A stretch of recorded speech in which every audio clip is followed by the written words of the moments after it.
Tell me, what is it you plan to do with your one wild and precious life? Welcome to our human sustainability. Have you ever looked at your to-do list and just felt like it was never ending, like it just kept getting bigger and bigger and bigger? Ever been given a project with a deadline way off in the future, one that, you'll get to it when you get a little bit closer to the due date? This exists because of a concept called Parkinson's law. Parkinson's law states that work expands to fill the available time until completion. If you know you have a few days to complete a project, you most likely won't start it right away. You'll give it a couple days because you know you have a little bit of time.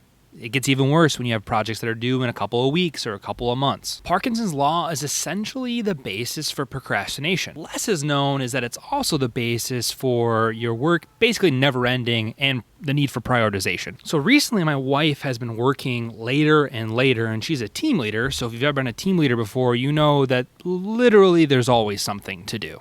But if you never become aware of this, you're going to fall into a trap that's just as bad as procrastination, which is essentially you just never stop working. So how do you avoid this? The answer is to throw away your to-do list and bust out your calendar. Things will sometimes sit on my to-do list for a couple of days or even a couple of weeks. And it's basically because I have unlimited time to finish the task. Remember the definition of Parkinson's law. Work expands to fill the available time until completion. Now, if your calendar says complete task X by 5 p.m., the odds of you completing task X that day is a lot better. The reason you have a massive to-do list is because you probably struggle with planning and prioritizing. I know that there's a lot of times that I do as well. Even if I tweak my to-do list just a little bit and I say complete task X by Tuesday, I'm much more likely to actually get it done. No deadline usually means nothing happens, and the same thing goes for your to-do list. And then the list just gets bigger and bigger as you continue to add things on that also don't have deadlines. I recently read the more time that you have, the less efficient you are with the time itself, and vice versa. The less time you have, the more efficient you are.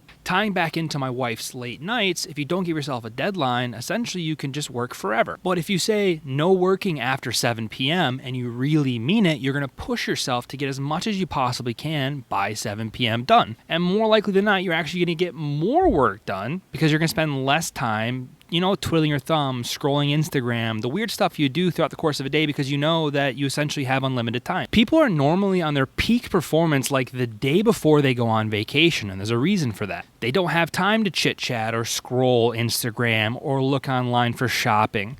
They have to get their work done because they're not going to be in the office for a couple of days and they're not going to physically be able to do their work. Parkinson's law is in full effect there as well. It's just using its powers for good instead of for evil. So how does all of this relate to human sustainability? If you don't learn to plan and prioritize, you run the risk of burnout in just about anything that you do in your life. That might be your work, that might be your relationships, that might be your health. Everything can be affected by Parkinson's law. Your time is not unlimited, but a lot of us treat it like it is. Remember, toss out that to-do list and bust out your calendar. I'm not a scientist or a doctor, just a normal guy in a quest to better himself.